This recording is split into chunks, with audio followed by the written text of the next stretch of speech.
This was from Monica. Monica says, hello to Randy and Anthony.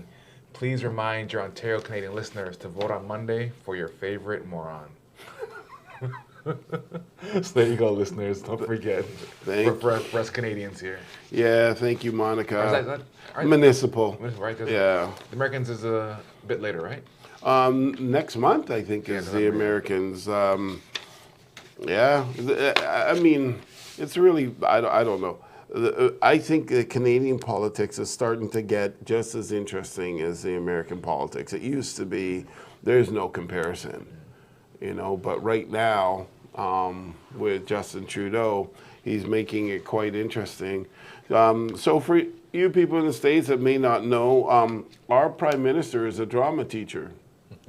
So it's getting quite interesting. And it's literally a drama teacher. Right? He's literally a drama teacher. Like I wasn't being sarcastic, and I think he was a part-time too. It wasn't a full-time. I'm not even sure. Part-time drama teacher, but he had a great brand. He had the Trudeau brand, which used to rule Canada, and he came in. But I really think he's gonna get booted out on his ears. Well, he's been in for a while now. Yeah, he made it. You know, the first session, so he's on his second. Second or third? Second, I believe, yeah. And because the second one he did through COVID, and he won that. But the first one, he won it. He ran on the platform that he was going to make weed legal. So, needless to say, you're in. We don't drama teacher or not, you're in. You make weed legal so they can stop putting people in jail for smoking a doobie. It's kind of. Well, he definitely made it legal. They pop up there everywhere. Yeah. So he did his job there, and then round two, round two was interesting. He almost didn't make it out. There was really no opposition when he ran the second time. The Conservatives were really, really weak on. I thought they were weak on their policies during their debates. They were just horrendous. All they did was insult Justin Trudeau. As a matter of fact, the NDP was Jagmeet Singh, and he, throughout all the debates, I thought won every single one of them. He was the best speaker. He was the most relatable, most articulate, came with plans and everything. But that's NDP.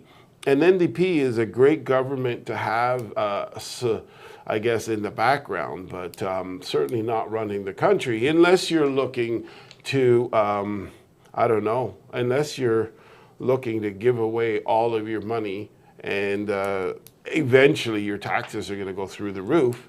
So they weren't going to get in even though he was the best. So Trudeau slid in.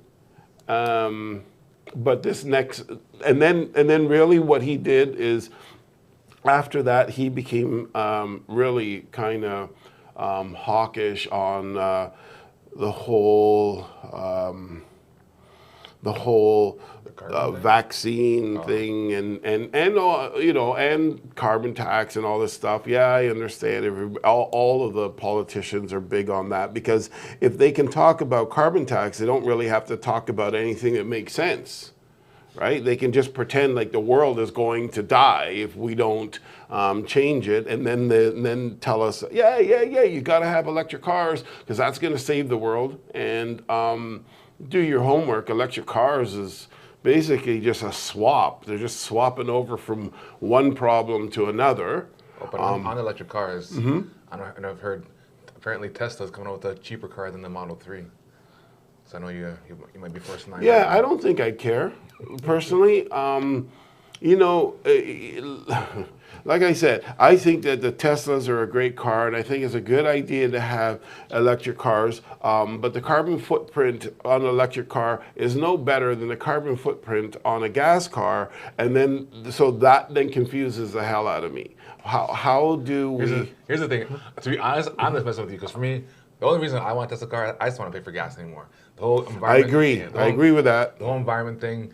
Hopefully, on my end, I would hope it gets better, but I just don't want to pay gas. So yeah. And the thing is, even when you're talking about how, and I agree with you too, the government shouldn't be pushing.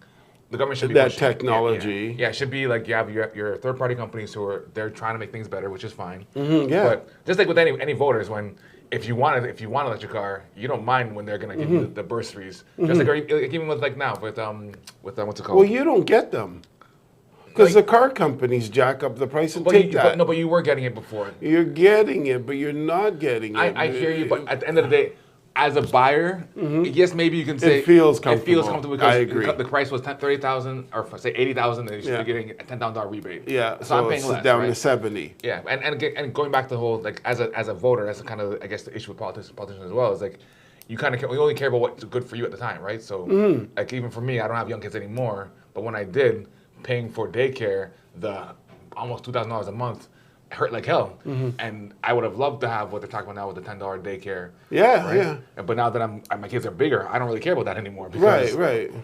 Why did they get it when I didn't get it, right? Type of thing. So Right. Well, and the whole dental plan, and then if you're a new immigrant that comes into the country illegally, you get free hotel and free cell phone, and it's like, what the heck is going on? Well, the place to stay, okay, whatever. But to me, like if there's someone you come illegally, you get a free place to stay. Okay, No, why would you come legally? What's the reason? No, not illegally. I know why you would come legally because that way. Are you saying legally or illegally? If you come illegally, you get all kinds of bonuses. If you come legally, you got all kinds of problems. You do. You got all this paperwork, whatever. They got to make sure that you're not this and that. But you come illegally, man. Hey, we'll give you a hotel. We'll give you, come. I mean, it's insane. And I think I'm a sensitive guy, but I just don't understand this. Like, I just don't understand it. And they actually help you come in. They go, oh, you're stuck there you're trying to sneak over that fence. Hey, come here, let me help you. Here. Yep, you're over the fence. Come with us. We got some tea, some crumpets, what the heck? Thank you for watching our video. We hope you enjoyed it, and please let us know your thoughts in the comments, as well as any questions you may have. We're live most Saturdays at 11 a.m. Eastern Time, so make sure that you tune in. If you're interested in learning more about real estate, click the link in the description to sign up, and we'll send you a series of educational videos all about real estate. Thank you again for watching, and remember to like this video, subscribe to our channel, and click on the bell icon so you can stay up to date on all of our future uploads.